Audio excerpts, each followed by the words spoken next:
Bom, pessoal, bom dia. Sejam bem-vindos ao terceiro workshop de rede de computadores. Para quem não me conhece, meu nome é Cláudio, eu sou professor aqui do Instituto Federal do Tocantins, Campus Palmas, e sou um dos organizadores desse evento que acontece há 3 anos aqui no Instituto. A gente está muito feliz pela sua presença, pela sua participação, e vamos então começar a conversar sobre mais um minicurso, né? Minicurso de introdução à linguagem C. Veja, eu fico bem à vontade de falar sobre essa linguagem, e assim, especificamente sobre introdução, porque hoje em dia a gente fala muito pouco sobre linguagem C nos nossos cursos, né? Por razões óbvias. Na verdade, o nível de abstração tem crescido muito com o decorrer dos anos. E aí, cada vez mais, os técnicos de TI, né, assim, falando de forma mais genérica possível, cada vez mais os técnicos de TI são técnicos de TI, ou seja, eles estão cada vez mais longe do que realmente é a essência da computação. Então, isso causa alguns impactos positivos e alguns impactos negativos, obviamente. O impacto positivo é que você abre essa área, e quando você fala de TI, né, você esquece um pouco computação, fala de TI, tecnologia da informação, você abre o leque, né, coloca uma coisa muito abrangente, e aí cabe todo mundo lá dentro, né? Cabe desde o guri que tem 14 anos e que mexe um pouquinho com desenvolvimento lá numa daquelas linguagens que a gente conhece de altíssimo nível, tipo Delphi, Java e coisas desse tipo, até o camarada que desenvolve sistema operacional, que desenvolve compiladores, etc. Então está todo mundo no mesmo bolo, né?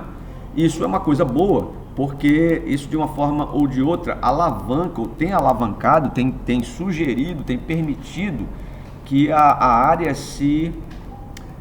vamos dizer assim, ela se expanda, não é? No entanto, o ponto negativo é que a gente fica sempre à mercê, né? Fica sempre subjugado a tecnologias que são produzidas por outras pessoas. Então, por exemplo, hoje os nossos técnicos de TI, eles são confinados a usar tecnologias, né? Nós somos obrigados, nós somos ensinados, nós somos instruídos a usar e no máximo integrar tecnologias, nunca a produzir, não é? E aí a história da linguagem C vai mais ou menos por aí. Com o passar do tempo, o nível de abstração aumentando no desenvolvimento de sistemas acabou levando os técnicos a acharem, por questões de produtividade ou por questões de facilidade, não escolha o que é que você acha que realmente aconteceu, mas ou por uma coisa ou por outra, os técnicos usam ou aprendem, os técnicos que eu digo, desde os caras que formam técnicos até aqueles que já foram formados por esses que formaram. Então, entende? É um ciclo, quer dizer, o cara se forma, depois ele vem para a faculdade ou para o college ou para o instituto e vai dar aula sobre aquilo que ele aprendeu, aquilo que ele foi ensinado. E aí acaba que nesse tempo todo, né, nessa linha do tempo, a essência daquilo que é computação vem sendo perdido. E junto com isso, vem sendo perdido o conhecimento de linguagem C, né? Então C é uma linguagem extremamente poderosa. Extremamente poderosa. E eu sempre que tenho oportunidade eu falo sobre isso, porque eu queria que você me apontasse, por exemplo, apenas uma linguagem que você conhece que não tenha sido implementada ou desenvolvida na sua essência usando linguagem C. Eu queria apenas uma. Aí se você disser Assembly, tá bom, ganhou. Mas fora essa, alguma outra? Porque se você falar para mim de Delphi, até Java, passando por PHP, passando por, sei lá, Python, Perl, Shell Script, o que você imaginar aí, tem C por baixo. Aí veja, aí o que ocorre é que você pode dizer assim, mas eu não estou nem aí, né? Estou nem aí se tem C por baixo, porque eu aprendi Python, sou um desenvolvedor Python, sou um desenvolvedor Java e não estou nem aí. Beleza, eu acho que é isso mesmo, tem que ser assim mesmo. O nosso dia a dia hoje é assim, por isso que eu falei, né? Tem o lado bom e o lado ruim. Então o lado bom é que permitiu o aparecimento de novos desenvolvedores, focado na ideia, focado no negócio, né? Em vez de focar na computação em si. Então isso é bom. Mas, por outro lado, aquela história de que você cada vez está mais longe do teu instrumento de trabalho. Então eu costumo fazer sempre uma comparação grosseira, né? Mas nem tanto, que é parecido com um médico que não sabe usar um bisturi ou não sabe fazer uma sutura. Hoje em dia isso é comum, né? Comum. Porque o médico está tão especializado para fazer aquela consulta lá do pé. Às vezes, outro dia eu fui no médico, no ortopedista, tem um ortopedista especialista em pé, outro especialista em joelho, outro especialista em cotovelo. Então, quer dizer, se esse médico, se eu disser assim, olha, aconteceu um negócio aqui, precisa dar um ponto aqui no meu braço, o cara não sabe mais como é que faz. Mas ele aprendeu na faculdade ou não, né? Enfim. Então, nós de computação, é mais ou menos desse jeito. Se você disser hoje para um estudante de computação, eu arrisco a dizer isso sem medo de errar muito fácil, dizer assim, você fez o seu programa aí? Fiz. Tá bom. Então, o que desse teu programa está armazenado na área de código da memória do computador? O que está armazenado na área de dados e o que está armazenado na área de pilha? A interrogação vai vir na cara do cidadão assim, o que é isso? O cara não sabe mais. Ele sabe que o programa está funcionando e para ele basta, né? E muitas vezes basta mesmo. Então veja, a minha ideia nesse mini curso é simplesmente introduzir a linguagem C, somente. Nós não vamos falar de lógica, nós não vamos falar de absolutamente nada. Vamos introduzir a linguagem C. Bom, mostrar basicamente a estrutura de um programa em C e construir 3 ou 4 programas em linguagem C para mostrar para você como é que funciona. Então você nota aqui na nossa tela, eu já reservei essa parte branca aí, onde nós vamos construir os nossos códigos, certo? E eu lembro sempre que na minha faculdade, quando eu estudei, comecei a aprender programação, fiz um curso de tecnologia em processamento de dados, e o camarada me metia algoritmo lá para eu aprender. Eu nunca aprendi aquele negócio. Eu reprovei 3 vezes na matéria, só para você ter uma ideia. 3 vezes. E muitas vezes eu vejo hoje o ensino de programação, de linguagens, do mesmo jeito que me ensinaram em 1988. Mesma coisa. Não mudou nada. E aí o que acontece? Desde lá para cá, quantos talentos não foram inibidos? Porque eu, por exemplo, eu poderia ter desistido, porque reprovei 3 vezes, né? A sorte é que eu não desisti, e nem por isso, por ter sido reprovado 3 vezes, eu sou um programador ruim. Muito pelo contrário. Me considero até um programador razoável.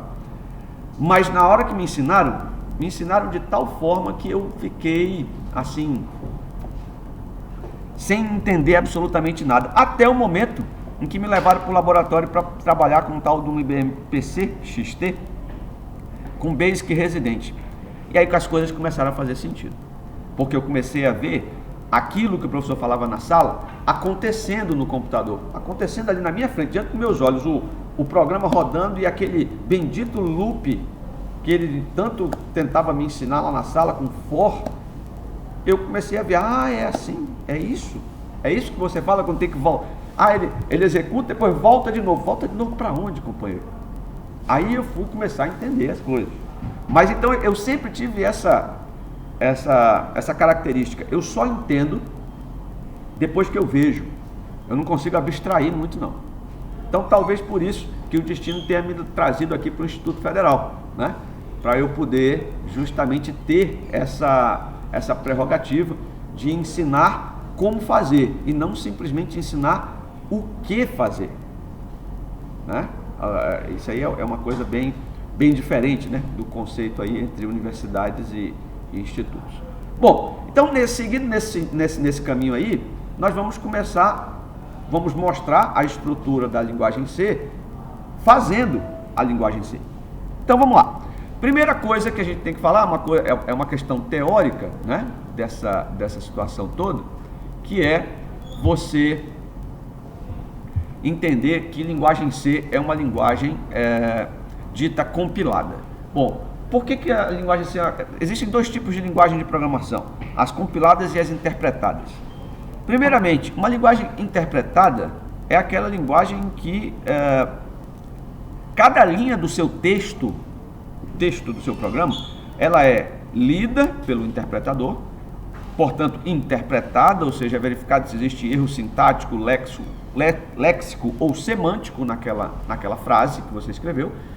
E aí, se não tiver, o interpretador passa essa frase para o processador para que essa seja então executada. Nas linguagens compiladas, esse processo é um processo um pouco mais, vamos dizer assim, rápido na execução, mas um pouco mais demorado até chegar na execução, porque entre o seu texto, né, de programa e a execução existe um processo chamado compilação, que é o quê? É você submeter o seu texto para uma análise prévia antes da execução. Então o texto é analisado todo, como se tivesse um artigo que fosse revisado por um revisor qualquer, né? Por uma pessoa, vamos dizer assim. E aí ele vai atrás no texto todo de erros sintáticos, léxicos e semânticos. Se existir algum erro no texto todo, esse erro é apontado para você, ou seja, a compilação para e é mostrado, olha, existe um erro na linha tal. E aí parou o processo, você vai ter que consertar o erro no seu texto para repetir o processo de compilação, portanto de análise do texto todo, para que depois que não existir mais erro nenhum, ou seja, o processo de compilação, de análise, for terminado, a última fase desse processo, então, é a geração de um outro código, que não é mais o seu texto, mas é um código executável, é um código que será executado pelo computador, pelo processador, pelo sistema operacional da máquina, mas será executado de uma vez só. Será executado como um átomo, né? Uma cápsula, onde ali dentro vão ter todas as informações compiladas daquele texto que você produziu anteriormente. Então, exemplos de linguagem compilada, C. Né? Linguagens interpretadas, nós temos aí Python, nós temos Shell Script, nós temos JavaScript, né? Enfim, tá? E tantas outras. Exemplos de linguagem compiladas, Pascal, C, Fortran e por aí vai. Tá certo? Bom, e o que a gente vai estudar aqui é uma linguagem compilada. Então nós temos o processo de confecção do texto, processo de compilação e depois o processo de execução. Ok? Vamos passar então para a composição do texto. Para que a gente componha um texto em linguagem C, pessoal, eu preciso de um editor de texto. Aí aqui vai uma recomendação. Eu falo isso para todo mundo. Nós vamos ver aqui o C, a linguagem C ANSI, ou seja, é o C como ele nasceu, C padrão.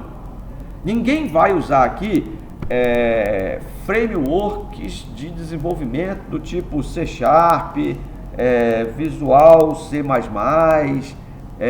como é o nome do outro que era, não sei o que, Builder, esqueci agora o nome, mas enfim, C++ Builder, né? Tinha um colega que dava aula comigo na Ubra, o professor Flávio, que era muito bom em C, mas ele só gostava de programar no Builder. Por quê? Porque tinha interface gráfica. Muito bem, nós vamos aprender aqui, é uma introdução à linguagem, não é a interface, não é a framework de desenvolvimento, é a linguagem. Então, para isso, não existe um editor pronto, você usa o editor que você quiser. Muita gente diz para mim assim, Cláudio, mas eu gosto daqueles editores gráficos, aqueles que colorem a minha tela, que colocam os comandos já verdinho, azulzinho, aí se colocou vermelho é porque o comando que eu digitei está errado. Quando eu esqueço um ponto e vírgula, ele já coloca lá um negócio para mim automático. Tranquilo, use. Não há problema. Só preste atenção para uma coisa. Você deve lembrar que não há, uma frase muito interessante, que diz o seguinte: não há desempenho sem consumo. Isso é fato. Portanto, você não pode esperar que você vai gastar o mesmo combustível andando numa Ferrari a 240 km por hora numa pista lá de Fórmula 1, que você vai gastar o mesmo combustível que andando num Fiat Uno, né, a 40 por hora. Não tem. Então, performance é diretamente proporcional ao consumo. Cresceu performance, cresce consumo. Logo, se você está usando um editor de texto desses aí, que colore, você tem que estar ciente que a cor ou toda essa funcionalidade não é de graça, hein? Então, ela acontece porque o editor coloca caracteres de controle para aquilo acontecer. E muitas vezes, quando você está programando em C, ANSI e usando um editor desses, esses caracteres que costumam ser invisíveis ou costumam ficar escondidos, eles não aparecem no seu código. Aí você faz lá no editor, vai para o compilador, compila, e aí dá um erro gigante. Você volta para o editor, procura e não acha nem a pau o erro. Aí você vai ver, às vezes o erro está numa linha X, aí diz: olha, tem um erro gigante aqui. Você olha para aquela linha, olha, não acha nada.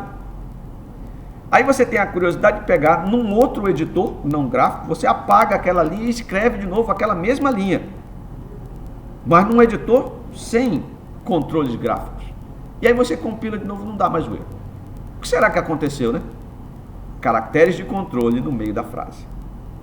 Então, eu recomendo fortemente que para esse curso e para a introdução à linguagem, você procure usar um Fiat Uno, né? Procure usar o Fiat Uno e andar a 40 por hora, tá certo?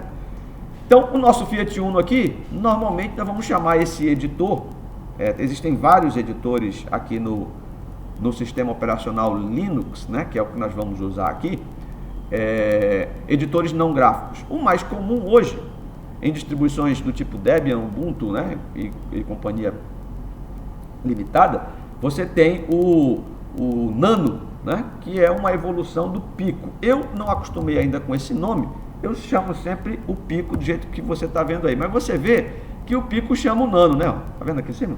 Nano 2.2.6. Então, na verdade é uma evolução. Tanto faz você fazer isso ou isso, Nano, dá no mesmo.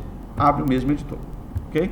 Então esse é um editor pobre, mas que não vai, certeza, te dar pelo menos esses problemas. Além dos problemas normais que você já teria com a linguagem, você não vai ter mais esse problema de encontrar caracteres de controle no meio do teu texto. Muito bem. Dito isso, vamos fazer aqui, eu vou chamar o nosso primeiro programa de 1.c, tá certo? 1.c, primeiro ponto C. Então eu faço pico 1.c, você nota que ele já vai abrir um texto em branco com o nome 1.c, e aqui eu vou escrever meu texto. Bom, companheiro, aí é o seguinte, olha só, para você escrever um programa, a primeira coisa que se pergunta é: você sabe escrever? Não, escrever na sua língua natural, sabe? Sabe fazer uma redação? Se você não sabe fazer uma redação, então nós temos um problema, certo? Porque escrever um texto de um programa é escrever um texto comum, só que obviamente com muito menos complexidade de linguagem, mas é um texto absolutamente comum, tá? Não existe diferença. Então, quando você está escrevendo uma redação lá para o Enem ou para qualquer lugar que for, você vai ver o seguinte: você não tem que ter início, meio e fim, ou mais conhecido como introdução, desenvolvimento e conclusão. Não tem? Tem que ter. Só que na sua introdução, aí cada um faz a sua introdução do jeito que quiser e tal, né? Porque a linguagem natural, idioma português, língua portuguesa, né? Você tem uma série de possibilidades para escrever a sua introdução, o seu desenvolvimento do mesmo jeito, sua conclusão do mesmo jeito. Quando você está escrevendo um código, ou você está fazendo um texto de obedecendo uma determinada linguagem de computador, de programação, você tem regras mais rígidas, mais simples. Então, por exemplo, em C, todo cabeçalho de qualquer, ou chamada introdução, né? De qualquer código em C, vem com um camarada chamado include. Olha, include, que é chamada uma cláusula, né? Aí você pode falar para mim, Cláudio, mas esse teu nano já está colorindo aí. Eu também já não estou gostando muito dele, não. Já botou o include de outra cor aqui, já não gostei muito. Posso ter problemas? Posso, porque essa corzinha do include aí já não gostei, né? No próximo mini curso já vou fazer com VI, né? Com VI, que é um editor de texto mais arcaico ainda. Mas por aqui, por hoje, a gente consegue resolver. Mas está valendo o que eu estou dizendo. Essa corzinha não está rolando, ou seja, ela pode me criar problemas, sim, de caracteres de controle. Mas vamos para frente. Então veja, jogo da velha include, né? E aí a sintaxe dessa cláusula, né? Vamos dizer, da linguagem, é assim: jogo da velha include, e aqui eu coloco o nome de um arquivo que eu quero incluir no meu código. Então veja, sempre, pelo menos esta linha de cabeçalho terá que ter em um código, em um programa, em um texto escrito na linguagem C, que é o include seguido do arquivo std.io ou stdio, como você pode ver aqui. Isso, para a linguagem C, indica o seguinte, ó, tudo que vier depois do jogo da velha include é um arquivo que tem dentro do sistema operacional, dentro da linguagem, e que eu preciso, no lugar dessa linha, o compilador, quando for analisar, ele vai pegar no lugar desta linha, vai pegar o código que tem dentro deste arquivo stdio.h e colocar no lugar da linha. Tá? Veja, esses arquivos com extensão .h são chamados arquivos de cabeçalho, portanto, são justamente arquivos que devem vir no início do código para facilitar o desenvolvimento do mesmo. Então, o que é que tem dentro desse arquivo std.io.h que facilita tanto a minha vida? Simplesmente algumas funções de entrada e saída que eu vou e tenho que usar em um programa, mesmo ele sendo o mais simples possível, para que o programa possa fazer alguma coisa. Nós vamos já olhar cada uma dessas funções, tá certo? Bom, o importante é que se não fosse isso, você teria que desenvolver funções para imprimir na tela, para ler dados do teclado, né? Enfim, imprimir coisas na tela de forma formatada. Você teria que desenvolver isso na unha. Então alguém já fez e deixou pronto. Então você só faz no cabeçalho, ou seja, na introdução do código, você inclui todos aqueles cabeçalhos, aqueles arquivos de cabeçalho que você precisa para o desenvolvimento do seu código. No nosso caso, que é uma introdução, só precisamos desse. E sempre, tá? Pelo menos esse tem que ter. Bom, depois disso, a gente vem para o desenvolvimento do código. Ou seja, já fizemos a introdução, que é só isso. Do ponto de vista simples, né? Até aí tranquilo. Agora vamos para o desenvolvimento. O desenvolvimento sempre começa, considerando que linguagem C é uma linguagem baseada em funções, sempre começa com essa tal dessa função. A gente sabe que é função porque tem um nome seguido aqui por um abre e fecha parênteses. Então começa sempre por essa função main. Então veja, até agora a estrutura é essa: include cabeçalho, depois main, e dentro da main ou abaixo da main você vai ter um abre chave e um fecha chave. Veja, o fecha chave é a conclusão. Tudo que estiver entre o abre-chave e o fecha-chave é o desenvolvimento. É exatamente a ideia principal do teu código, a ideia principal do texto do teu programa. Beleza? Então, introdução, desenvolvimento e conclusão. É desse jeito. Agora, o que vai ter no teu desenvolvimento vai depender daquilo ou do tema, né, da tua redação.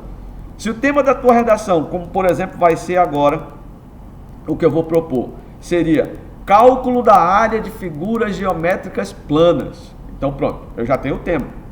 Agora eu vou ter que escrever um código para desenvolver esse tema. Vou ter que escrever um texto para desenvolver esse tema. Já fiz a introdução, já fiz aqui a estrutura principal do texto, agora só falta o mais importante, que é o desenvolvimento. Joia? Então, vamos a ele. Veja só. Como em qualquer linguagem, eu teria que começar aqui na língua portuguesa, eu teria que começar, por exemplo, considerando Euclides, né? Considerando a teoria euclidiana da geometria plana do século não sei o que. Aí eu ia desenrolar o negócio lá no texto extremamente rebuscado que a língua portuguesa me permite. Todavia, portanto, entretanto, enfim, né? Ia começar, e aí provavelmente eu poderia me perder no meio desse texto. O camarada que fosse ler poderia não entender absolutamente nada se tivesse um compilador para esse texto. Ou seja, vamos imaginar que o avaliador do Enem lá, que estivesse lendo tua redação, fosse o compilador, ele podia não entender nada e achar um monte de erro de concordância, enfim. A linguagem natural te permite um monte de erros. Essa linguagem aqui de computador não permite tantos erros assim, porque ela é fechadinha. Tem poucas opções de sintaxe, né? Poucas opções de palavras e tudo mais. Então a primeira coisa que a gente vai fazer, ou seja, vamos começar a escrever nosso desenvolvimento. Mas para isso, eu tenho que falar para vocês sobre uma coisa que me chateia muito quando eu estou... Assim, na verdade, eu faz muito tempo que eu não ensino lógica, né? Não ensino introdução à linguagem. Mas, quando eu ensinava, e eu vejo hoje, até hoje, quando eu pego códigos de estudantes que estão lá em rede de computadores, sistemas operacionais e tal, que a gente acaba tendo que ver um código ou outro, que o camarada se recusa a identar o código, cara. Então, o que é indentação? Você sabe fazer parágrafo? Ou quando você escreve o seu texto, você não faz parágrafo? Porque quando você diz assim, ponto, aí é ponto parágrafo, na outra linha, você escreve exatamente junto da margem ou você dá um tab, né? Você dá um espaçozinho mais para dentro? Porque o certo é fazer isso, lá no português, na língua portuguesa. Aqui, o certo é fazer também. Então o parágrafo, o que é? O parágrafo que chama indentação, que é para você pegar e fazer o seguinte, olha, tudo que eu vou escrever agora deve estar dentro desse abre e fecha chave aí. Então se está dentro, para aqui, se eu escrever 3 linhazinhas assim, ó, no visual eu estou vendo que está dentro, né? Agora você imagina, se eu começar a escrever aqui, ó, e essa chave se perder lá para baixo, e aqui no meio eu tiver outras chaves e tal, como é que eu vou saber qual é o texto que está dentro da primeira dupla de chaves, o texto que está dentro da segunda? Vai começar a virar uma bagunçona, né? Então a minha recomendação forte, sabe? Sabe o que é recomendação forte? Aquela recomendação que deve ser feita a todo custo, é identar o seu código. Ou seja, boa prática de programação. Vai começar a escrever a primeira linha de um texto que está dentro de um abre e fecha chave, mete o dedo no tab aqui, ó, na tecla tab, pá. Porque aí o cursor já vai se posicionar numa certa coluna do editor. E aí você escreve, Enter. Ah, mas eu vou fazer agora o segundo comando, a segunda linha. Então, segunda linha está dentro, né? Continua seguindo a mesma sequência dentro do primeiro abre e fecha chave, então, tab. Olha lá, já vai direitinho para ali. Aí vai ficar tudo alinhadozinho. Lembre-se, se você aprender errado, depois para consertar é difícil. Então, já que você está na introdução da linguagem C, aprenda certo, idente o código. Ok? Muito bem, dada essa recomendação, vou identar o meu código e vou começar a escrever. Bom, como o tema dado para a nossa redação, né, é cálculo da área de figuras geométricas planas, eu vou começar com o título. Então eu vou escrever o título. Na verdade, eu vou pedir, a primeira instrução ao meu programa vai ser o seguinte: olha, eu quero que a primeira coisa que o programa faça é imprimir na tela para mim o seguinte: o título da minha redação. Então como é que eu faço para imprimir alguma coisa na tela em linguagem C? Está aqui a função. Esta função está dentro daquele stdio.h. Chama printf. Tá aí. Print de impressão e F de formatada, né? Então impressão formatada. Então aqui eu vou só imprimir o título. Tá? Maiúsculo aqui, vou botar assim: cálculo de área de figuras planas, tá certo? Ponto e vírgula. Bom, depois eu vou fazer um negrito embaixo, só para enjoar, né? Como é que eu faço? Na verdade, eu vou grifar. Então, printf, aí eu vou colocar esse monte de sinal de igual até lá ao final. E fecho a chave de novo. Lembrando, você deve estar vendo, mas por que esse ponto e vírgula no final? Outra coisa importante da linguagem C. Ponto e vírgula significa dizer terminação de instrução. Ou seja, no final de cada instrução, ou seja, no final de cada... não vou falar comando não, é instrução mesmo. Então, no final de cada conjunto que deve ser executado atomicamente pelo processador da máquina, tem que ter um ponto e vírgula. Então, por exemplo, printf, cálculo da área, tem que ser impressa. É ali, acabou, só quero que imprima aquilo. Então, ponto e vírgula. Depois quero que imprima esse monte de sinal de igual. Ponto e vírgula. Tranquilo? Joia. Então, fizemos o nosso... Esse aí seria o equivalente aos programas que os livros fazem lá de Hello World, né? A gente não está fazendo Hello World aqui. Porque o Alô Mundo lá é só fazer um printf Alô Mundo. Aqui a gente está imprimindo já 2 linhas com o título da nossa redação. Tá certo? Vamos ver como é que funciona isso então? Fizemos aqui o nosso 1.c, vou salvar ele, ó, Ctrl X no meu editor aqui, YDS, o nome dele e Enter. Legal. Meu código está lá, meu texto está lá. Agora eu tenho que executá-lo. Lembra? Linguagem C é uma linguagem compilada, então preciso primeiro compilar. Como é que eu compilo um código em C? Usando o CANSI do ambiente Linux.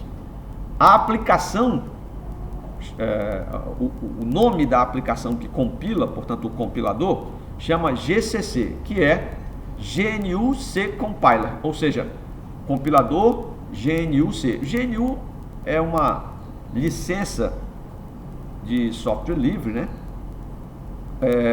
Onde a maioria dos softwares que são desenvolvidos de forma livre obedecem essa licença. Basicamente, você procura depois na internet, a licença GNU diz o seguinte, ó, todo código GNU tem que ser distribuído com o seu fonte e toda alteração que for feita no código fonte tem que continuar sendo disponibilizada. Basicamente é isso, tá? Então, o GCC é um compilador C com ou sob a licença GNU, beleza? Então, você usa aqui para compilar, faz o GCC, aí coloca o parâmetro "-o" de output, e aí coloca o nome do arquivo que vai ser gerado, aquele arquivo executável, e depois seguido do texto, né? Texto fonte, o texto onde estão os comandos, tá? Aquilo tudo que você escreveu do seu código. Uma coisa muito importante, pessoal, quando vocês estiverem fazendo isso aqui, nunca dê o mesmo nome. Eu já vi gente fazer assim, ó, em prova, tá fazendo um programa, tá lá com 500 linhas de código, e aí o professor diz, olha, claro, eu não vou corrigir código executável, tem que corrigir o código fonte, né? Aí o camarada pega e me compila assim, ó, GCC-O, 1.c, espaço 1.c. O que vai fazer isso aí? Você imagina? Bom, se o que vem depois do "-o" é o que vai ser gerado com o código executável, e esse nome que você deu é o mesmo do código fonte, claro que ele vai compilar o código fonte, vai gerar o executável com o mesmo nome, sobrepõe o fonte, né? Portanto, você não vai ter o texto mais. Então, não faça isso, né? Por gentileza. Então, o que é que você tem que fazer? Use outro nome. Aqui eu vou tirar só o .c, que já garante que eu vou gerar um executável com o nome 1, baseado na análise sintática, léxica e semântica do código que está dentro do arquivo 1.c. Beleza? Então, vamos lá. Enter. Nota aí, ó, já deu um erro. Que erro que foi esse aí? O que é que você... Veja que, olha, o meu texto tem apenas poucas linhas. Vamos olhar o texto. Primeiro vamos analisar aqui o erro. Olha só. Ele diz o seguinte, na linha, no 1.c, e existe um erro de referência não definida. Ou seja, referência não definida significa dizer que ele não encontrou algo que eu digitei lá. Ou seja, ele não encontrou como algo possível, como algo sintaticamente possível para aquela linguagem. Perfeito? Então, vamos olhar o texto de novo lá dentro? Então, eu vou editar. De novo, pico 1.c. Tá aí. Bom, primeiro, olhando aqui direitinho, você já percebe que eu digitei uma coisa errada. A primeira linha é printf, a outra ficou printff. Ou seja, não existe esta função na linguagem C. Portanto, o compilador, no momento que estava fazendo as análises léxicas, sintáticas e semânticas, encontrou um erro léxico. né? Ctrl é como se o cara que está corrigindo tua redação do Enem tivesse visto que você escreveu assim com C cedilha, né? Um erro grave que não, um erro de grafia lá, né? Que não passa de jeito nenhum. Então o cara vai marcar e vai tirar ponto. Mesma coisa aqui. Só que aqui ele não tirou teu ponto, ele só disse o seguinte, ó, conserta lá que dá tudo certo no final. Então, vamos consertar. Tirar aqui é printf, é um T e um F. Vou salvar de novo e vou compilar. Novamente, tenho que compilar de novo. Vou submeter ele à análise. Então, veja, não aconteceu nada mais. Então, você nota, pessoal, que quando você compilar o teu código, que simplesmente o prompt pular para a linha de baixo sem acontecer nada, levante as mãos para os céus e agradeça. Porque significa dizer que não teve erro sintático, semântico e léxico no teu código. O que significa dizer que ele está escrito certo. Não se sabe se vai funcionar certo, né? Mas ele está escrito certo, dentro das regras da linguagem, tá? Então veja só que depois disso pronto, eu vou fazer aqui um ls-l, -lt, você vai ver o seguinte, ó, que ele gerou o executável, errei aqui no negócio, deixa eu minimizar esse negócio aqui, tá? Ele gerou o executável 1, né? Então, gerando o executável 1, eu já posso, então, executar o meu código e ver o que ele vai fazer. Como é que eu executo o código? É assim, ó, ponto, barra e o nome do código executado. Depois, lá no final, eu explico para que serve esse ponto barra, certo? Que é uma característica do sistema operacional voltada para a segurança, para a gente não perder o foco agora do curso. Tá legal? Então, ponto barra 1, olha o que ele vai fazer. Imprimiu na minha tela o que eu pedi para ele imprimir. Só que você nota que ele imprimiu meio bagunçado, né? Ele imprimiu aí cálculo de área de figuras planas e logo do lado esse monte de sinal de igual. Não era assim que eu queria. Eu queria que saísse esse monte de igual, saísse embaixo, para ficasse como um sublinhado, né? Do texto de cima. Bom, para isso acontecer, a gente vai ter que ir lá no nosso código de novo, né? E aprender o seguinte, que como o printf é uma impressão formatada, eu posso colocar dentro das aspas a formatação que eu quero. Então, por exemplo, se eu quiser imprimir a primeira frase e depois a segunda frase, que é esse monte de igual, embaixo da primeira, eu tenho que dizer para o compilador, dizer, olha, imprima isso e dê um enter, ou seja, avance uma linha para baixo. E isso a gente faz com o famoso barra N, ou contra barra N, como queira, porque quem trabalha com, se eu não me engano, quem trabalha com Windows, essa barra aí é a barra normal, né? Aquele C, dois pontos, barra, é a barra normal, a barra que barra de diretórios no Windows é assim. No Unix é o contrário, então isso aí para nós é contra barra, né? Mas é mais conhecido como barra N, tá valendo. Então quando eu colocar isso, ele vai imprimir a primeira frase e vai imprimir um enter logo depois. Portanto, o próximo print já vai sair embaixo. E aí, seguindo a mesma linha, eu vou botar outro barra N aqui. Vamos ver como é que ficou? Vou salvar, compilar o treco e executar de novo. Ah, agora ficou bonitinho. Ficou do jeito que a gente queria. Beleza? Só que o programa só está fazendo isso. Ele só imprime e sai. Vê que ó, o prompt de comando aqui já liberou. Bom, mas nós não queremos um programa que só imprima coisa na tela. A gente quer que ele calcule alguma coisa. No caso, áreas de figuras planas, né? Então vamos estender um pouquinho.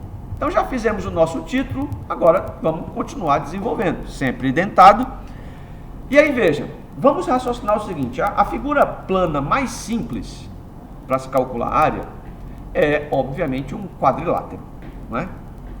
Sem falar no círculo, mas o quadrilátero seria o mais simples. Por que mais simples? Você lembra como é que calcula a área de um quadrilátero plano? Quadrado, um retângulo e tal, você lembra? Bom, eu acho que lembra, que é só, na verdade, uma multiplicação simples de valores. Você multiplica a base pela altura e estamos tudo conversado, né? Então, para eu multiplicar a base pela altura, eu obviamente tenho que ter a base e tenho que ter a altura. Então já começamos a enveredar por um outro caminho aí. Meu programa só está imprimindo as coisas, mas agora eu quero que ele, além de imprimir, eu quero que ele leia esses valores da base e da altura para eu poder ensinar ele como é que faz a conta. Bom, para que eu leia esses dois valores, tem uma função específica, né, na linguagem. Mas, sobretudo, eu preciso armazenar esses valores para fazer os cálculos. Portanto, eu preciso de um conceito chamado de variável.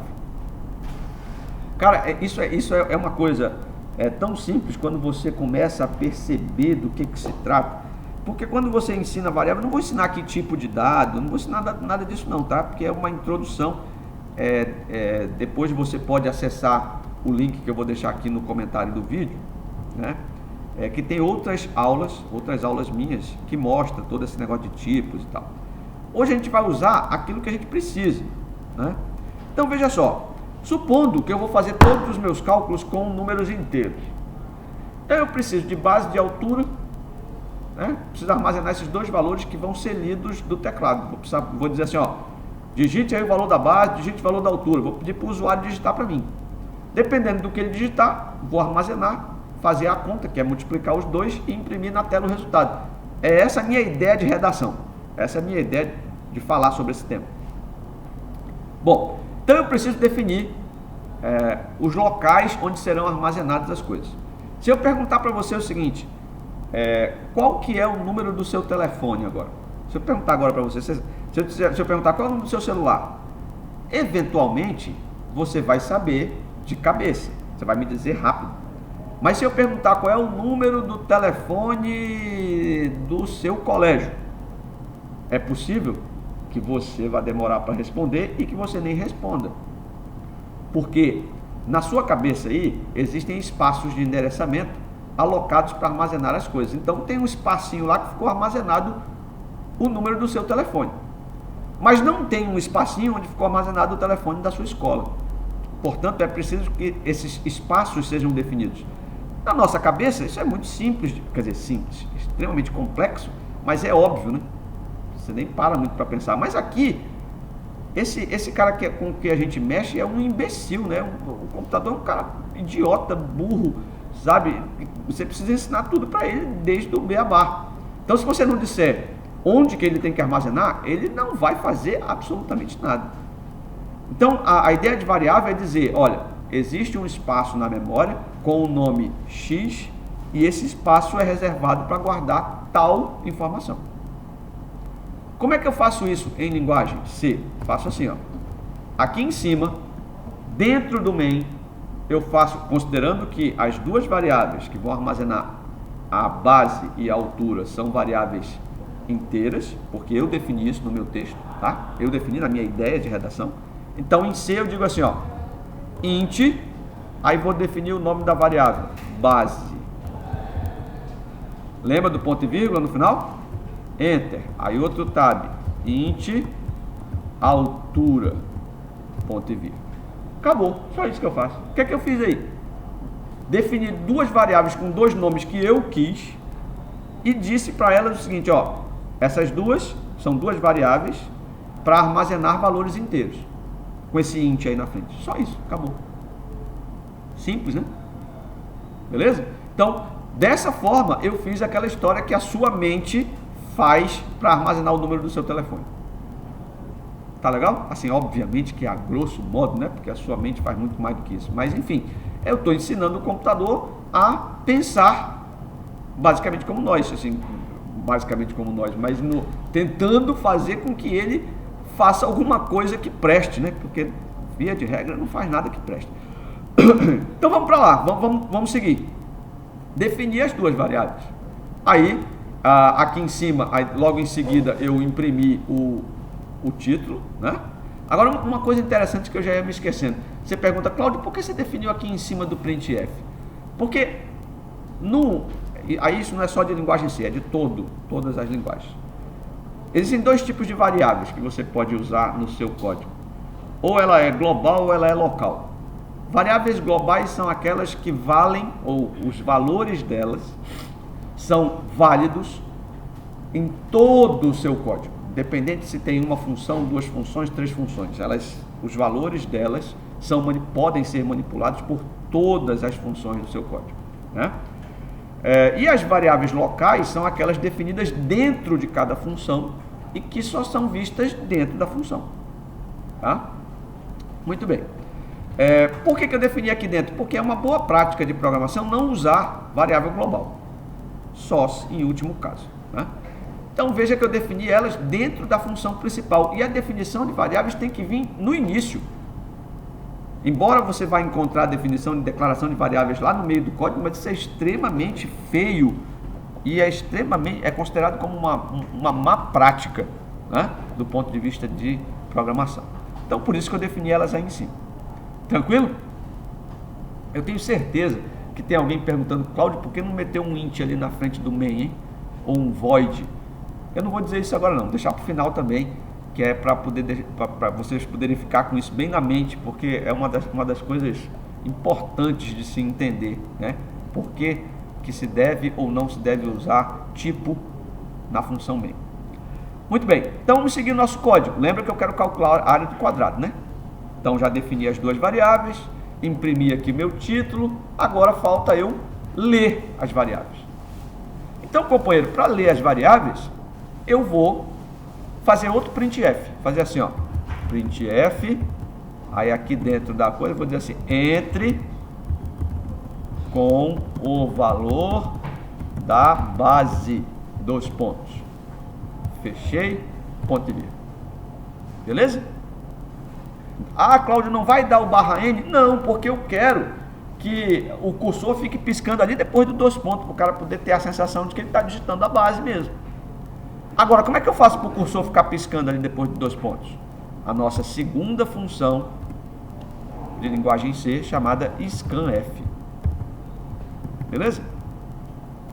O scanf, assim como o printf é a impressão formatada, o scanf é a leitura formatada. Então, como é que você faz para ler? Você primeiro, o scanf ele é constituído de duas partes, né? Dois parâmetros. O primeiro parâmetro é a formatação do dado que vai ser lido. Então, se eu quero ler um dado inteiro, então eu vou dizer aqui que esse dado é inteiro, entre as aspas. Como é que eu falo que o dado é inteiro? Coloco um percentual e o nome, a primeira letra do nome do tipo do dado. Não é inteiro? Então a primeira letra é I. Então, entre as aspas, percentual I. Depois, vírgula. Aí já é o segundo parâmetro do scanf, que é quem? O nome da variável onde vai ser armazenado o valor lido. No caso, base, né? Foi o que eu defini lá em cima. Fechei, ponto e vírgula. Ok? Então veja, com esse conjunto aí de printf entre com a base e scanf, percentual I, vírgula, base, o scanf vai deixar o cursor piscando lá, enquanto eu não digitar alguma coisa, ele não passa adiante. Tá? É uma leitura forçada. O cara vai ser forçado a usar aquilo ali. Tranquilo? Muito bem. Seguindo adiante, né? Uma coisa importante a anotar é que toda vida que você for usar o scanf para ler números, né? Números, pode ser float, pode ser números reais ou números inteiros, você precisa, para armazenar esses números, colocar um E comercial na frente do nome da variável. Qual a explicação disso? A explicação é a seguinte: a linguagem C trata o dado inteiro como um endereço de memória. Então, para você armazenar lá dentro da variável base, você tem que colocar um E comercial para que ele guarde dentro do endereço de memória indicado pela variável base. Tá certo? Por isso o E comercial. Isso precisa para variáveis de outro tipo? Não, só para variáveis numéricas. Isso é uma característica da linguagem, ponto. Né? Aí, se você quiser maiores informações do porquê, aí tem que conversar com o Dennis Reed, que está no céu, para perguntar para ele por que ele fez isso. Porque para você ler caractere não precisa, né? Para você ler string não precisa, mas para ler inteiro e float necessariamente precisa, porque senão você acaba que esse valor vai ser armazenado em outro lugar e possivelmente quando você for tentar acessar o valor que está dentro da variável, não vai acessar aquilo que você pensou que estava lá dentro. Ok? Muito bem. Bom, mas eu já li a base, falta ler a altura. Aí eu tenho que repetir essas duas linhas, né? Mudando onde tem base e mudar para altura. Aí eu vou usar um copiar colar aqui, que no meu caso, no meu editor é Ctrl K e Ctrl U. Colo aqui. E aí só faço mudar, né? Vou imprimir agora entre com a altura. E aqui o scanf E comercial o nome da variável que eu escolhi para armazenar a altura. Beleza? Vamos ver como é que está até agora o nosso código? Tá? Vou salvar aqui e vou compilá-lo novamente. Veja, não deu erro nenhum. Ótimo, vou executar. Veja, aí ele já, além de imprimir cálculo de áreas de figuras planas, ele já pediu entre com o valor da base. Olha o cursor piscando ali do lado. Aí eu vou digitar de 3. Aí ele vai passar para a linha de baixo e vai dizer o seguinte: entre com o valor da altura. Exatamente o que eu pedi para ele fazer. Aí eu vou dizer 4, enter. Aí o que é que ele fez? O que é que ele fez? Nada, porque eu não disse para fazer nada.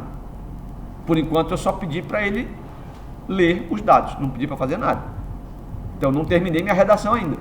A redação vai continuar da seguinte forma: uma vez com os valores de base e altura, eu vou calcular a área agora. Como é que eu calculo a área? Vou armazenar dentro de uma variável chamada área, eu vou armazenar o cálculo. O cálculo como é? Base vezes altura. Aí aqui a gente tem alguns operadores. Você vê o igual, que é um operador de atribuição de valores. Então eu vou pegar base vezes altura e atribuir, ou seja, colocar dentro da variável área. E o outro operador, que é o operador de multiplicação simples, que é o asterisco, né? Então tá com ponto e vírgula aqui.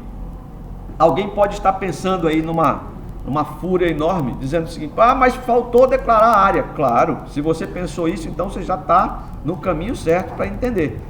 Então eu venho aqui na nossa parte de declaração de variáveis e coloco int área, ponto e vírgula.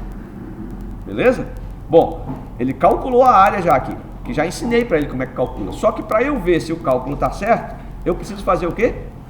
Imprimir o valor da área na tela. Aí vamos para um outro printf aqui, dizendo o seguinte: abre e fecha. Aí vou colocar vamos lá, valor da área igual.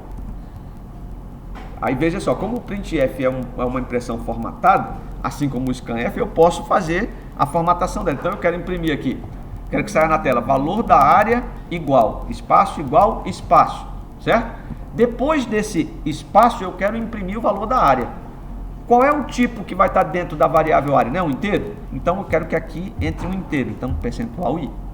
Veja que formatei a minha saída. Depois disso eu coloco uma vírgula e coloco o nome da variável onde está o valor que eu quero que saia no lugar desse percentual i. Não é legal isso? Show de bola. Tá certo? Então entenderam aí o printf formatado? Até então eu tinha feito printf só com /n. Aí eu posso ter o printf com dois parâmetros também. O primeiro parâmetro vem entre aspas, que é o que vai ser impresso e a formatação. Então aí vai ser impresso o texto, seguido de uma formatação, um percentual i, que indica que ali, no lugar do percentual i, vai entrar o conteúdo da variável que vem depois da vírgula. No caso, área. Tranquilo? Bom, está quase pronto, né, a nossa redação. Vamos salvar esse cara aqui. Vou compilar e executar de novo. Aí veja, entre com o valor da base. Então, 3. Valor da altura, 4. Quanto é que vai dar essa área? Tem que dar 12, né? Por favor, 3 vezes 4, 12. Então não erra não, computador. Vamos ver. Olha aí. Valor da área igual 12.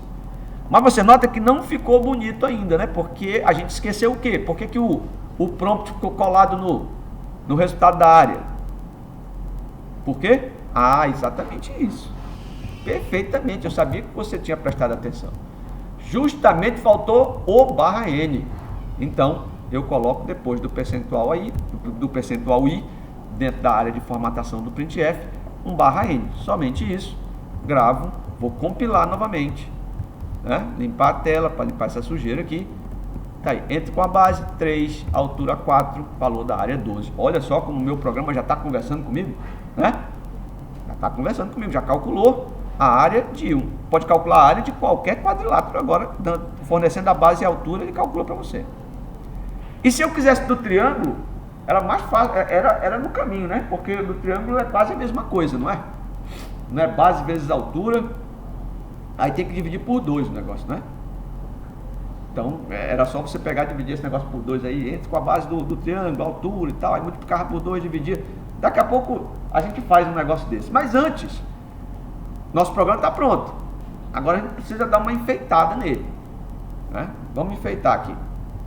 Primeira enfeitada, você nota que quando a gente executa o programa, a tela, se estiver toda suja, aqui ó, por exemplo, ela está suja aqui. Se eu executar, ele já executa a partir daqui, a partir do ponto onde o meu prompt está.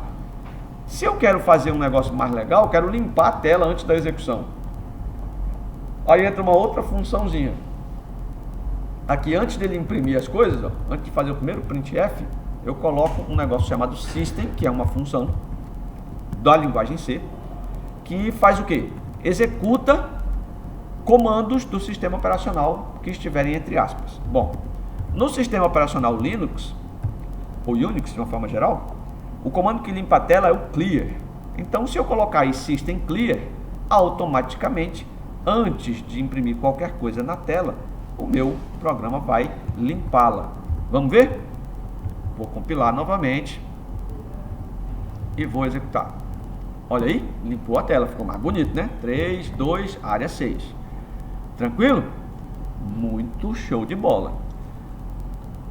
Cara, agora nós estamos quase chegando no final, né, na reta final do nosso mini curso. Espero que vocês estejam aproveitando, né, essa introdução. Agora, você imagina o seguinte, terminei a minha redação lá do Enem, né? Acabei aqui, em tese, poderia tirar uns 5 com esse negócio aí. Mas eu não estou satisfeito com esse código, com esse texto. Eu acho que eu posso melhorar e tem tempo na redação, né? Então eu vou tentar dar uma melhorada nele. Porque olha só, hoje, se eu quiser calcular 10 áreas de figuras planas, eu vou ter que executar 10 vezes no meu programa, não é? 10 vezes. E ele vai fazer a mesma coisa 10 vezes. Poxa vida, que legal. Bom, se quem está fazendo isso é o computador, tanto faz ele fazer uma vez ou fazer 1 milhão de vezes, eu não vou me cansar mais com isso, né? O computador foi feito para isso mesmo. Então, deve ter uma forma de eu fazer esse negócio repetir. Executando uma vez e ele repetir quantas vezes eu quiser, sem parar. Então vamos lá. É possível. De que forma? Veja, até então a gente aprendeu o quê? Escrever um texto linear, ou seja, ele começa e termina linha a linha. Agora, o que a gente vai aprender é uma forma de fazer ele começar, terminar e começar de novo. E terminar e começar de novo. E terminar e começar de novo. Ou seja, isso em programação a gente chama de laço ou loop de repetição. E aí você aprende isso em lógica de um monte de jeito, né? Tem repita, tem faça enquanto faça, tem um monte de coisa. Aqui eu vou mostrar para vocês a implementação de um laço chamado while, que é lá do algoritmo o enquanto faça, né? Ou seja, é uma forma de você fazer o teu texto ser repetido várias vezes pelo computador, ser executado várias vezes, enquanto uma condição não for satisfeita. Ou melhor, enquanto uma condição for satisfeita. Então veja só, nós vamos aprender aqui a fazer um laço de repetição usando o while infinito. A forma mais simples e arcaica possível, para que você entenda, visto que nós não estamos interessados em lógica aqui, né? Então, nem é pré-requisito você saber lógica aqui, muito pelo contrário. Ter estudado lógica, não, nós estamos estudando linguagem C. Aí muitos vão falar, puxa vida, como é que esse professor é doido, né? Está ensinando, acha que para aprender C não precisa lógica. Eu sou doido mesmo, porque eu acho que não precisa. Do jeito que a gente aprende lógica, não precisa. Para aprender uma linguagem, você precisa da lógica que você já tem. Você já nasceu com ela, que você não é doido, né? Só se você for doido, rasgar dinheiro, essas coisas. Mas se não for, você tem lógica. Claro que tem. Pode ser diferente da minha, pode ser diferente, com certeza será, mas você tem. Então, veja, eu quero repetir essas coisas aí. Então, o comando que repete é esse, ó, o while. Vou botar a sintaxe dele aqui, ó, while. E aí, dentro do parênteses do while, você coloca a condição. Então, eu vou dizer assim, ó, enquanto n for diferente, aí um outro operador, que é o operador de diferente, comparação de diferença, é o exclamação igual, ou seja, o exclamação normalmente é a negação, né? Então é como se eu estivesse dizendo não igual, ou não igual ou diferente, né? Então, quanto n for diferente de 1, certo? Bom, Cláudio, que diabo é esse N? Calma lá, fica frio. Bom, como eu quero que todos esses comandos que nós escrevemos sejam repetidos somente se essa condição for satisfeita, então esse while é uma instrução, certo? Por isso que não tem o ponto e vírgula, porque o while não termina aqui, ó. O while não termina aqui. Ele vai terminar lá embaixo.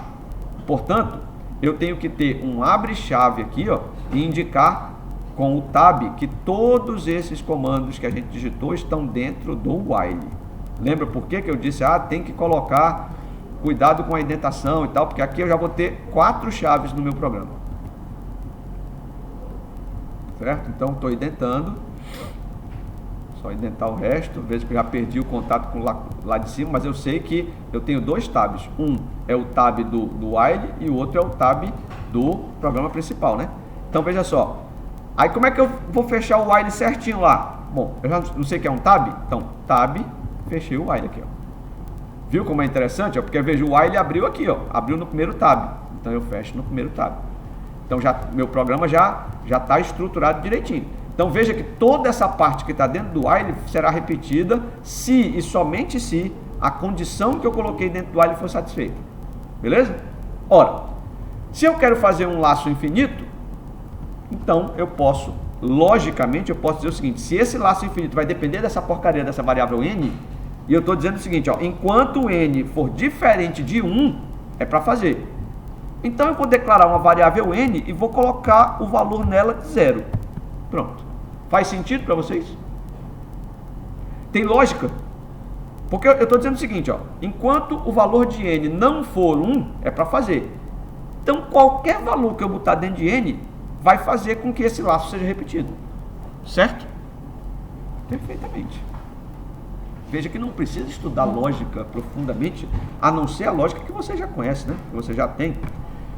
Então veja, dessa forma eu fiz um loop infinito aí. Esse programa não vai parar nunca mais. Vai calcular área de quadrado para dar com pau, né? Vamos ver se isso é verdade? Vamos ver isso funcionando? Vamos lá. Salvei. Não vou mais limpar a tela, que eu já sei que ele limpa a tela automático lá dentro. Compilo, vou executar. Limpou a tela. Então, base 1, altura 2. Ó, calculou e já voltou para pedir outra. Base 2, altura 2. Ó. E ele vai ficar nesse negócio, não vai parar mais nunca aí, ó. Por quê? Porque aquele n nunca vai ser 1. Ele sempre vai ser 0, porque eu não altero o valor dele nunca. Beleza? Aí você pode estar me dizendo, Cláudio, mas ficou feio porque você está dizendo que está calculando e não está mostrando a área.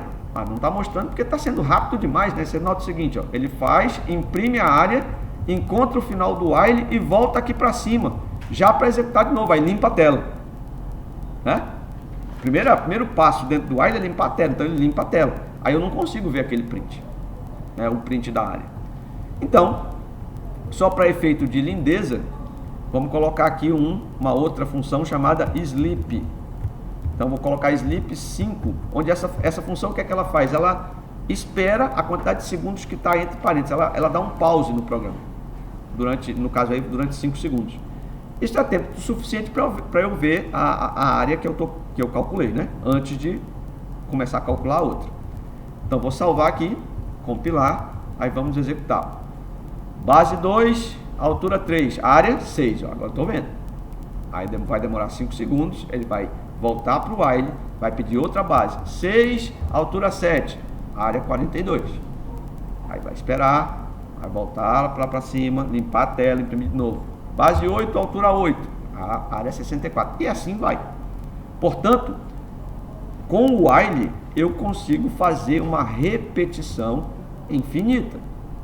Certo? Só que isso está correto? Bom, estou quase satisfeito com a minha redação do Enem. Só falta agora eu fazer esse programa parar, para ele não ficar rodando toda a vida. E aí, qual a sua? Você teria, assim, já alguma ideia de como fazer isso? Bom, se você pensou em mudar o valor de n, você acertou, né? Aquela história, acertou, miserável. Porque é exatamente isso, né? Você tem simplesmente que mudar o valor de n em algum momento. Coloca n igual a 1. Porque aí, quando ele for verificar, a próxima vez que o programa for verificar a condição, se o n é diferente de 1, vai ser falsa, porque o n vai ser igual a 1. E aí, o n sendo igual a 1, ele vai abandonar, ele não vai executar nada que está dentro do while e vai executar o próximo passo depois do while, que é a conclusão do programa, ou seja, a conclusão do texto, encerrando, portanto, o programa. Beleza? Muito bem. Então, o que é que você sugere que a gente faça aqui? Vou deixar essa sugestão, vou deixar essa cereja do bolo para você fazer, né? Então faça, tente, já você sabe que mudando o valor de n, né? Agora, mudando o valor de n para 1, você para o programa. Agora, onde mudar e quando mudar, né? Então isso vai depender do que você precisa fazer no teu, ou do que você quer fazer no teu código, né? Se você quiser, vamos imaginar o seguinte, eu quero calcular somente 10, né? 10 áreas. Então aí você tem que pensar um pouquinho aí para poder voltar o valor desse n para 1 após 10 execuções. E aí como é que você conta essas execuções, né? Bom, vou dar uma palhinha para vocês que eu não vou ensinar estrutura condicional nesse mini curso não vou ensinar if, porque na verdade é uma introdução mesmo, né? Mas você pode de novo acessar aqui os links que eu vou deixar no comentário do vídeo para você poder ver como é que funciona essas coisas, tá bom? Até para não ficar muito cansativo, né? O mini curso não demorar muito, né? Para que não fique cansativo. Mas eu vou mostrar uma solução para essa questão dos 10 só com while, né? Para essa questão das 10, de calcular 10 áreas. Então imagine o seguinte, se eu quero calcular 10 áreas, vamos imaginar que o meu n começou aí, eu coloquei o valor inicial dele em 0, como você pode ver, tá vendo aqui. E aí aqui eu vou só mudar a condição do meu while, ó. Em vez de ser, enquanto o n for diferente de 1, eu vou dizer o seguinte, ó, enquanto o n, aí outro operador relacional aqui, ó, enquanto o n for menor ou igual a 9. Pergunto para você, se ele começou em 0 e vai até 9, vão ter 10 vezes que ele vai repetir isso aí, não é? Só que ele só vai repetir, se eu rodar o programa agora, quantas vezes esse programa roda? Vamos ver, né? Quem disse que vai rodar, quem que aposta aí que vai rodar uma vez, levanta o dedo. Quem acha que vai rodar 2 vezes, levanta o dedo. Quem acha que vai rodar nenhuma vez, levanta o dedo. Bom, vamos lá. Bom, uma vez ele rodou, né? Que ele está pedindo o nome da base aqui, ó. 1, valor da área. Então, rodou ou não rodou? Rodou, né? Tá certo? Então, quem disse que vai rodar várias vezes, beleza. Por que vai rodar várias vezes? Porque o n não foi 0 ali? Aqui eu estou dizendo, enquanto o n for menor ou igual a 9. 0 não é menor ou igual a 9? Então continua do mesmo jeito, está no laço infinito do mesmo jeito. Bom, para ele sair desse laço, a cada vez que ele executar, o que é que eu tenho que fazer? Muito bem, eu tenho que simplesmente mudar o valor de n. N não era 0 lá no início? Então eu vou dizer o seguinte, ó, n agora vai ser igual ao valor de n anterior mais 1. O que significa dizer que isso aqui é uma operação chamada de incremento de variável. A variável começou em 0, aí agora ela vai ter, a cada vez que o programa executar, ela vai ter um novo valor mais 1. Então na primeira vez ela é 0, quando chegar no final da execução ela passa a ser 1, no final da segunda execução passa a ser 2 e assim sucessivamente. E toda vez que ela passar por um novo valor, vai ser testada aqui no while. Ora, quando ela chegar em 9, ela executa ainda, porque a condição aqui vai ser verdadeira, né? Enquanto o n for menor ou igual a 9. Mas quando for 10, para. Porque quando o n tiver o valor 10, significa dizer que eu já estou na 11ª execução. Só quero que execute 10 vezes. Tranquilo? Vamos lá. Vamos ver se funciona. Compilar e executar. Então vamos calcular 10 áreas aqui. Então, 1 e 1, área 1, primeira área. Calcular tudo com valores bonitinhos aqui para poder ficar mais fácil. 2 e 2, segunda área. Né? Esses 5 segundos está demorando muito. 3 e 3, terceira área. Vamos com toda a paciência do mundo. Está muito lento, né? Não gostei não. vou alterar lá, vou trocar aquele sleep, em vez de, só pra gente ver mesmo, tá 2 segundos, que tá mais do que suficiente. Compilar, aí vamos lá. Primeira área, 1 e 1, área 1, beleza. Segunda área, 2 e 2, área 4, beleza. Terceira área, 3 e 3. Quarta área, 4 e 4. Quinta área, 5 e 5. Sexta área, 6 e 6. Sétima área, 7 e 7. Oitava. Nona. Tá valendo ainda, né? Nona. Tá certo? Veja que é a nona área. Aí calculou 81. Agora a décima, não são 10 que eu quero? Então, 10 e 10. Nesse momento aqui, o valor do N, quando chegar lá embaixo, vai incrementar para 10. E aí vai voltar lá para o while e ele vai testar se o N é menor ou igual a 9. Vamos ver o que é que vai acontecer? Encerrou o programa. E que maravilha, hein? É isso aí. Então é desse jeito. Veja, é simples, galera. Programar é de uma simplicidade incrível. O que a gente precisa entender de uma forma geral para que a gente não caia num problema é que diferentemente de escrever um texto, que muitas vezes escrever um texto é arte, né? Você precisa ter arte, mas antes de ser um artista, você precisa ter técnica para escrever. E programação é pior ainda. Então, enquanto os programadores, nós, né, não nos conscientizarmos que programar não é arte, não é para ficar fazendo milagre, não é para ficar fazendo florzinha, não, é técnica. Então você tem que ter técnica. Eu lembrei agora, a técnica, Lula Molusco, a técnica, tem que ter a técnica. Se você não tiver a técnica, né?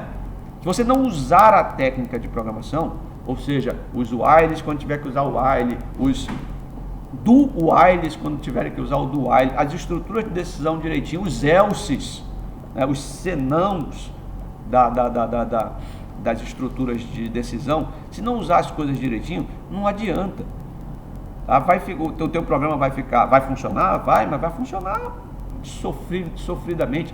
A gente está falando aqui só de introdução à linguagem, né? Mas junto da linguagem tem a estrutura de dados, tem obviamente a estrutura lógica do pensamento e da organização do teu texto, de programação. Então tudo isso tem que ser analisado e avaliado, ok? Bom, chegamos ao final do nosso mini curso. Como eu prometi a vocês, eu ia comentar sobre duas coisas. A primeira era sobre a execução do ponto barra. Você nota que eu passei o mini curso todinho dizendo que para executar era ponto barra o nome do executável. Por que isso, gente boa? Seguinte, há algum tempo atrás, os sistemas operacionais não vinham com essa necessidade. Bastava você digitar um e pronto, tá certo? Só que o que é que acontecia? Veja, você vai notar, se você conseguir usar o comando set do seu sistema operacional aí e separar a variável path, você vai ver que a variável path em todo sistema operacional tem isso. Ela indica o caminho onde o sistema vai buscar os executáveis. Nota que o teu diretório corrente não está aí. O diretório corrente é o diretório ponto, é o diretório onde você está. Ele não está na lista de path. Portanto, se eu digitar um aqui, ó, ele vai dizer que o comando não existe, embora ele exista. Está no meu diretório corrente. Mas eu preciso indicar que eu quero executar o que está no diretório corrente. Então, ponto barra 1. Para indicar que eu quero executar o 1 que está no diretório corrente. Antigamente, o diretório ponto, que é o corrente, vinha na lista de path. Mas o que é que a galera fazia, a galera do mal, né?